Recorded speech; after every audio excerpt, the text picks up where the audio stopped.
भाई और बहनों, मातृशक्ति को नमन। चैनल 24+ न्यूज के खास विशेष चित्त समाधि देने वाला, संस्कार देने वाला, अच्छा इंसान बनाने वाला, मानवता के सूत्र देने वाला, वसुधैव कुटुंबकम की बात बताने वाला, वैश्वीकरण की बात बताने वाला, ग्लोबलाइजेशन की बात बताने वाला और सबको आपस में जोड़ने वाला, सर्वधर्म संभाव करने वाला कार्यक्रम पुनरुत्थान में आपका हार्दिक स्वागत है, अभिनंदन है, सत्कार है। पुनरुत्थान कार्यक्रम में प्रतिदिन नए नए विषय प्रस्तुत किए जाते हैं। हर विषय में जीवन की दिशा उसमें संदर्भित की जाती है। ये बताया जाता है कि अगर व्यक्ति उस विषय को अपना लेता है तो अपने जीवन का निर्माण कर सकता है, एक अच्छा परिवार बना सकता है, एक अच्छी सोसाइटी बना सकता है, एक अच्छा विश्व बना सकता है। मानव निर्माण का कार्य करने वाला पुनरुत्थान है। इसी क्रम के अंदर आज हम एक बहुत ही सुंदर लाइफ स्टाइल के विषय को लेकर के आपके सामने प्रस्तुत हो रहे हैं।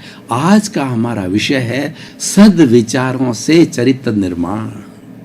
भाई और बहनों, दर्शकगण, श्रोतागण, बहुत ही सुंदर विषय है। इस सुंदर को सांगोपांग व्याख्या की जा सकती है। दो चीजें हैं, दो किनारे हैं। एक तरफ तो सद्विचार है और एक चरित्र निर्माण है। दोनों बहुत इंपॉर्टेंट है और दोनों विषय ही बहुत अच्छे हैं। दोनों विषय मानव का निर्माण करने वाले हैं। एक कारण है, एक कार्य है। कारण के बिना कार्य नहीं होता। इस दुनिया के अंदर कोई भी गतिविधि चलती है, चाहे छोटी हरकत हो चाहे बड़ी हरकत हो, वो कारण के बिना नहीं होती है और कारण से वह घटना घटित होकर के कार्य रूप में परिणित हो जाती है। तो भाई और बहनों, दर्शकगण, श्रोतागण, पहले हम सद्विचारों की परिभाषित करेंगे। सद्विचार हमारा मन है, हमारी इस ब्रेन के बीच के अंदर जो है वो हमारा एक माइंड बोलते हैं। अंग्रेजी में माइंड कहा जाता है, हिंदी में मन कहा जाता है। और ये हमारा सिर है, वो ब्रेन कहलाता है। ब्रेन के अंदर सोचने की शक्ति है और उसके अंदर मन रहता है। मन, वचन और काया, ये तीन बड़े हमारे सहयोगी हैं। ये हमारे एग्जीक्यूटिव्स हैं। इनके माध्यम से हम कोई भी कार्य करके संसार की गतिविधि करते हैं, समाज के अंदर कार्य करते हैं। अगर मन नहीं हो तो व्यक्ति जो है वह चिंतन नहीं कर सकता। वचन नहीं और गूंगा व्यक्ति है तो वो गूंगा व्यक्ति दूसरे से कैसे वार्तालाप कहेगा। गूंगे व्यक्ति के लिए कहा गया है कि आत्म अनुभव बात की और जो कोई पूछे बात, सो गूंगा गुड़ गाय खाई के और कहे कौन मुख स्वाद। आत्मा की जो बात है वो अनुभव की जा सकती है, वो शब्दों में व्याख्यायित नहीं होती है, वो दिखाई नहीं जाती है, वो अनुभव जन्य है। वो कैसे अनुभव जन्य है? ठीक उसी तरह से गूंगे को गुड़ दे दिया और गुड़ का वो स्वाद तो ले रहा है कि मीठा लग रहा है, परंतु आ आ आ करता है, यानी वो उसको बता नहीं सकता क्योंकि उसकी जबान काम नहीं करती, वचन काम नहीं करता। और काया मतलब शरीर, व्यक्ति का शरीर काम नहीं करे, पैरालाइज्ड हो जावे, कोमा हो जावे, शरीर में बीमारी हो जावे तो वो क्या कार्य करेगा? तो तीनों जो तंत्र है हमारे इस मंत्र को विकसित करने के लिए, तीनों तंत्र है वो जरूरी हमारा मंत्र है कि व्यक्तित्व विकास करना, ये मंत्र है। उसके लिए तीन तंत्र है। तो आज हम पहले तंत्र की बात कर रहे हैं, मन। मन विचार करता रहता है। मन अगर भूतकाल के अंदर चला जाता है तो भूतकाल की स्मृति करता है कि 10 साल पहले मैं वहां रहता था, मेरा जन्म वहां हुआ है और मैंने वहां पढ़ाई की है। और वर्तमान में रहता है तो चिंतन करता है। मैं अभी प्रवचन दे रहा हूं तो मेरे दिमाग के अंदर इस विषय के ऊपर विचार आ रहे हैं। वर्तमान में रहता है व्यक्ति, उसी विषय का, उसी कार्य का प्रतिपादन करता है। और व्यक्ति जब भविष्य के अंदर चला जाता है तो कल्पना करता है आने वाले 10 साल के अंदर मुझे वो फैक्ट्री खड़ी करनी है, मुझे एमएलए बन के, एमपी बन के, मिनिस्टर बनना है, मुझे विद्वान बनना है, मुझे ये करना है, मुझे वो करना है। तो ये विचार चलते रहते हैं। विचार एक क्षण नहीं रुकते हैं। इसलिए कहा गया है कि जब तक सांसा तब तक आशा। सांसा का अर्थ यह है हमारा चिंतन और सांस हर वक्त चलते रहते हैं। आप जब नींद लेते हैं तब भी मन चलता है। आपको स्वप्न आते हैं, अच्छे आते हैं, बुरे आते हैं, यानी चिंतन को आप एक क्षण भी नहीं रोक सकते। अब प्रश्न ये है कि वो चिंतन कैसा होना चाहिए। देखिए, दुनिया के अंदर दो ही चीजें हैं, दुनिया में दो ही रास्ते हैं, एक तो बुराई का रास्ता और एक है भलाई का रास्ता। बुराई का रास्ता नीचे जाता है, जन्नम को जाता है, भलाई का रास्ता है वो जन्नत को जाता है। सद्विचार, कुविचार, सद्विचार जो है हमारी तरक्की कराते हैं, हमको अच्छा इंसान बनाते हैं, हमें प्रतिष्ठा दिलाते हैं और हमें संतोष दिलाते हैं, शांति दिलाते हैं और हम अच्छे अच्छे कार्य करके प्रसन्न होते हैं और मानव जीवन का सार निकालते हैं। ऐसे कहा गया है कि रणस्य सार मायारो, ज्ञान का सार आचार है। आपने बहुत सा ज्ञान अर्जित कर लिया है, भौतिक कर लिया, आध्यात्मिक कर लिया है, लेकिन वो ज्ञान आपके गले तक ही है। वो नीचे कब उतरेगा कि उसको आचार में लाओगे, उसको प्रैक्टिकल बनाओगे, उसको अपने जीवन में उतारोगे। जीवन में नहीं उतरता है तब गले तक ही। आज तक हो क्या रहा है, आज के इस युग के अंदर क्या हो रहा है कि सारा जो ज्ञान दिया जाता है वो गले तक ही रहता है, वो नीचे नहीं उतरता है। पुराने जमाने, आज 30 साल 50 साल पहले, पुराने जमाने में जो कोई भी बात बहुत थोड़ी की जाती थी, साधन के इतने बड़े तंत्र नहीं थे, ये गूगल नहीं था, इतना ग्लोबलाइजेशन नहीं था, इतनी विद्याओं को प्राप्त करने के लिए हमारे पास साधन नहीं थे, तो गुरु एक सेंटेंस भी बोलता था कि honest is the post policy, तो वह शिष्य जो है अपने जीवन में उतार लेता था। तो भाई और बहनों, दर्शकों, सद्विचार, हम बुरे विचारों को एक बार छोड़ दें, हम सद्विचारों की बात करें, यानी भलाई की बात करें। अच्छाई हर इंसान जानता है। एक छोटा 5 साल का 7 साल का बच्चा जब समझ में आ जाती है, उसको चार्ट बनाया जाए, ये अच्छाई, ये बुराई, ये गुण, ये दोष, ये मेरिट्स, ये डीमेरिट्स, ये वर्च्यूज, ये अनमेरिट्स, तो वो अपने आप जो है उसका डिस्टिंक्शन कर लेगा। क्योंकि मनुष्य के अंदर विवेक शक्ति, इसी कारण इस सृष्टि का वो जो है सर्वश्रेष्ठ प्राणी है। तो हम सद्विचारों की बात करें, हम पॉजिटिव थॉट्स की बात करें, हम विधायक भावों की बात करें, हर वक्त अच्छा चिंतन करें, हर एक की भलाई के लिए सोचें कि मेरा भी कल्याण हो, मेरे पड़ोसी का कल्याण हो, मेरे समाज का कल्याण हो, मेरे देश का कल्याण हो, मेरी मानव जाति का कल्याण हो, प्राणी मात्र का कल्याण हो। प्राप्त मन वचन का ऐसे जगत के किसी भी जीव को किंचित मात्र भी दुख न हो, दुख न हो, दुख न हो। ईश्वर मुझे ऐसी शक्ति दे, जागृति दे, ऐसा विधायक भाव करता है और सब जीवों को सुख मिले, संसार के सब जीवों को मोक्ष मिले, संसार के सब जीवों को शांति मिले। ये सर्व कल्याण की बात है। सर्वे भवन्तु सुखिनः, सर्वे भवन्तु निरामया। हम सद्विचार करते हैं, खुद के मंगल की बात करते हैं, औरों के मंगल की बात करते हैं। चराचर 84 लाख जीवा योनि के प्राणियों को मैं निर्दोष मानता हूं, निर्दोष घोषित करता हूं, उनका कोई दोष नहीं मानता हूं। जो कुछ भी मैंने किया, उनके साथ बुरा किया है, उन्होंने मेरे साथ में कोई बुरा नहीं किया। इतनी विशाल, यूनिवर्सलाइज योर कॉन्शियसनेस, हमारी कॉन्शियसनेस को हम यूनिवर्सलाइज कर देते हैं तो सब कुछ उसके अंदर समा जाता है। हमारी भारतीय संस्कृति ने सबको समा लिया, आर्यों से लगा के आज तक जितने भी शक है, हूण है, खिलजी है, मुस्लिम है, ब्रिटिश है, डच है, कितनी कितनी जातियां, फारसी है, वो सारी जातियां हमारे देश में आई, हमारे देश में धंधा करने के लिए आई, व्यापार करने के लिए आई, हमारे पे हमला किया, हमारे पे शासन किया। लेकिन भारतीय संस्कृति इतनी उदार है, इतनी उदार मना है कि सबको अपने में समा लिया और आज वो सारी संस्कृतियां जो है वो हमारे यहाँ पुष्पित पल्लवित हो रही है, क्योंकि भारतीय संस्कृति उदार मना है, सबको समा लेती है, सद्विचार वाली है। जो मैं सद्विचारों की बात कर रहा था, भारतीय संस्कृति सद्विचार वाली है। अब सद्विचारों की हमने बात की, अब हम चरित्र निर्माण की बात करते हैं। देखिए, मैंने आपको बताया कि जीवन में ढलना चाहिए, ये जीवन में उतरना है, ये चरित्र है।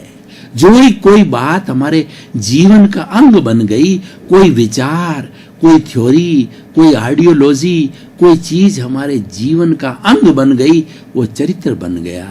इसीलिए चरित्र महान होता है, जो चरित्रवान होता है वह पूजनीय होता है, आनंद आदरणीय होता है, स्तुत्य होता है। हमारी भारत की संस्कृति जो है ऋषि परंपरा की संस्कृति है, चाहे भारत का प्रधानमंत्री हो, चाहे भारत का राष्ट्रपति हो, चाहे बहुत बड़ा कुबेर हो, अरबपति हो, चरणों के वो संतों के चरणों में नमन करता है, क्योंकि संतों के लिए कहा गया है कि चाह गई चिंता मिटी मनुआ बेपरवाह, जिनको कुछ न चाहिए शहंशाह। जो संत होता है उसको कुछ नहीं चाहिए, उसने तो कंचन कामिनी का त्याग कर दिया, वह तो स्व पर कल्याण के लिए निकल गया, वह तो जो तिन्नाणम तार्याणम के लिए निकल गया। मेरा भला हो, जनता का भला हो, वो समष्टि का भला करने के लिए निकल गया। 24 घंटे सबके भले की बात सोचता है, सबके उपकार की बात सोचता है और वही कार्य करता है, इसीलिए वो चरित्रवान व्यक्ति है। पहले चरित्रवान व्यक्तियों की पूजा की जाती थी। भगवान राम के गुरु वशिष्ठ थे, तो उनका आसन जो है अयोध्या के अंदर भगवान राम से भी ऊपर था, दशरथ से भी ऊपर था, और उनकी बात को जो है ग्रहण किया जाता था। क्या?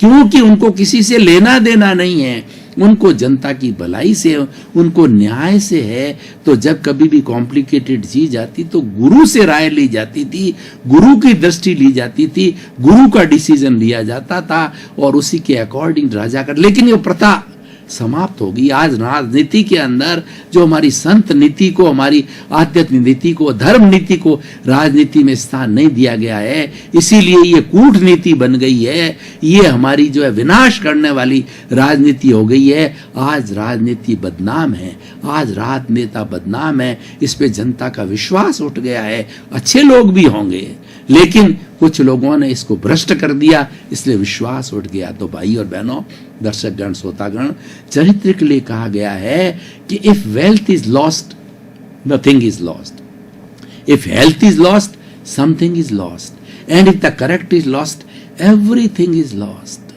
आज ऐसे ऐसे भगोड़े संतों को देखिए, अब वो भगोड़े कहा जाते हैं। पहले बड़े बड़े मठाधीश से, किसी की मैं बात नहीं कहना जाओ, जो कि आज जेलों में सड़ रहे हैं, मैं किसी का नाम लेकर के और जो है वो उत्पात नहीं मचाना चाहता, कोई भी प्रतिक्रिया नहीं करना चाहता, लेकिन वो किसी जमाने के अंदर मठाधीश थे, किसी जमाने में वो जनता के लिए भगवान थे, वो पूजे जाते थे, बड़े बड़े प्रवचन देते थे, उनकी बड़ी बड़ी पुस्तकें, बड़े बड़े ग्रंथ लिखे गए हैं, वो पूजनीय थे। लेकिन चरित्र का हनन हुआ, उन्होंने कुछ इस तरह गलत बात करी, उन्होंने खास तौर से जो है चरित्र हनन जो कहना चाहिए कि जो है वो मतलब मादा के साथ के अंदर कोई इस तरीके की छेड़खानी या दुर्व्यवहार हुआ, उससे चरित्र पर धब्बा लगा।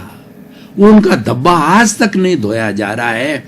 बहुत कुछ हासिल करते भगवान के रूप के अंदर पहुंच करके भी अपने पे धब्बा लगा दिया, क्योंकि चरित्र का ख्याल नहीं किया। एक चरित्र का धब्बा है, आपकी सब चीज को लपेट लेता है।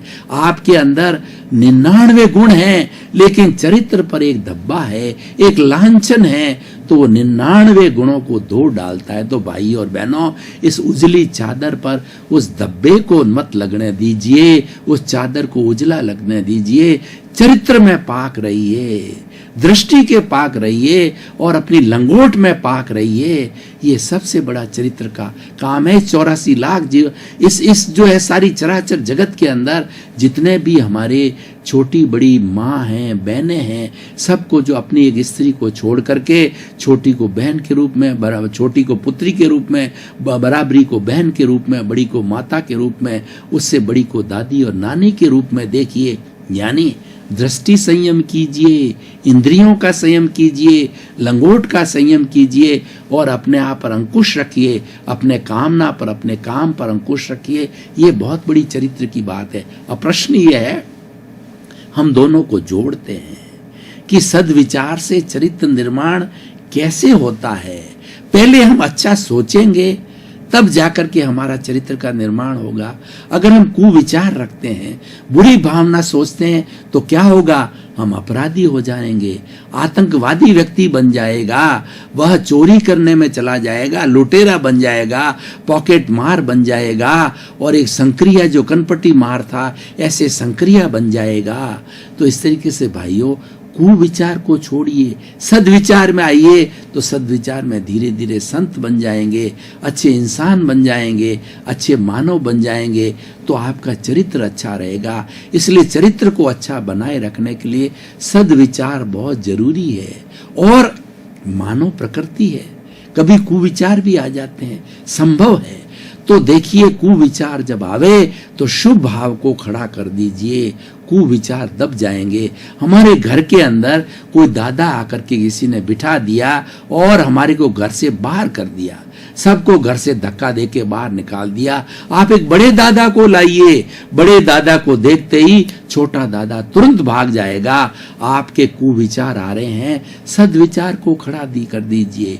जैसे गुस्सा आ रहा है, क्षमा को पैदा कर दीजिए। आप चिंतन कीजिए कि भाई गुस्सा जहर है, गुस्से से नुकसान है, गुस्से से हमारी विटेलिटी समाप्त होती है, गुस्से से संबंध बिगड़ते हैं, गुस्से से कोई बुरा कार्य हो जाते हैं। गुस्सा कीजिए, क्षमा करो। जिस पर गुस्सा कर रहे हो तो उसको भी अपने जैसी एक शुद्ध आत्मा समझो कि भाई मैं तो ज्ञाता दृष्टा हूं, मैं करता नहीं हूं, करता भाव का हम रोपण करते हैं। गुस्सा क्यों आता है? अहंकार से आता है। अज्ञान की जननी अहंकार है। अहंकार ने अज्ञान को जन्म दिया और अहंकार को आपने हटा दिया। तो आप एकदम सद्विचारों को अच्छा प्राप्त करने के लिए सबसे बड़ा सूत्र है कि अपने अहंकार का विसर्जन कीजिए। तो आपका जो कुविचार है वो सद्विचारों के अंदर बदल जाएंगे कि भाई मैं तो इस 7 अरब की जनसंख्या का सबसे छोटा प्राणी हूं, परम विनय से मैं मूढ़ हूं, मैं अज्ञानी, मैं कुछ जानता ही नहीं, मैं करता हूं ही नहीं, मैं करता हो ही नहीं सकता किसी काम का, करता होने की योग्यता नहीं है, मैं तो संजोग हूं, मैं तो निमित्त हूं। मैं उदाहरण के तौर आपको बताना चाहता हूं, हमको अच्छी चाय बनानी है, चाय 1 कप पीनी है। अब आप देखिए उस चाय को बनने में कितने संजोग, कितने निमित्त काम करते हैं। पत्ती चाहिए, दूध चाहिए, पानी चाहिए, भगोला चाहिए, मसाला चाहिए और अग्नि चाहिए, व्यक्ति का हाथ चाहिए उसको ऊंचा नीचा करने में। इतने संजोग मिलकर के 1 कप चाय बनाते हैं। आप अहंकार करते हो। अहंकार का अर्थ होता है, अहम मतलब मैं, कार का मतलब रोपण करना, हर चीज के अंदर अपने आप का रोपण करना कि मैंने किया, यह कार्य मैंने किया, मैं बड़ा व्यक्ति हूं और मैंने घर बनाया, मैं परिवार के लिए कार्य करता हूं, मैं करोड़पति हूं, मैं अरबपति हूं, मैं विद्वान हूं, मैं माँ हूं, मैं बाप हूं, मैं पिता हूं। ये सब मिथ्यारोपण है। क्योंकि आप जो है, आप तो एक संजोग हो चाय के अंदर। एक आपका हाथ है तो 10 संजोग में से एक संजोग आपको, आप अपने आप को परिपूर्ण अपने आप में लेकर के अहंकार कर रहे हो। तो अगर बाकी के 9 जो संजोग नहीं होते तो क्या चाय बन सकती? कभी नहीं बन सकती। तो भाई और बहनों, दर्शकगण, श्रोतागण, जन्म से ही आप प्रारंभ से ही बच्चे को ये संस्कार दीजिए, अहंकार पे चोट कीजिए। जहां पर अहंकार प्रारंभ हो जाता है वहां पर विनाश चालू हो जाता है। और अहंकार क्या है?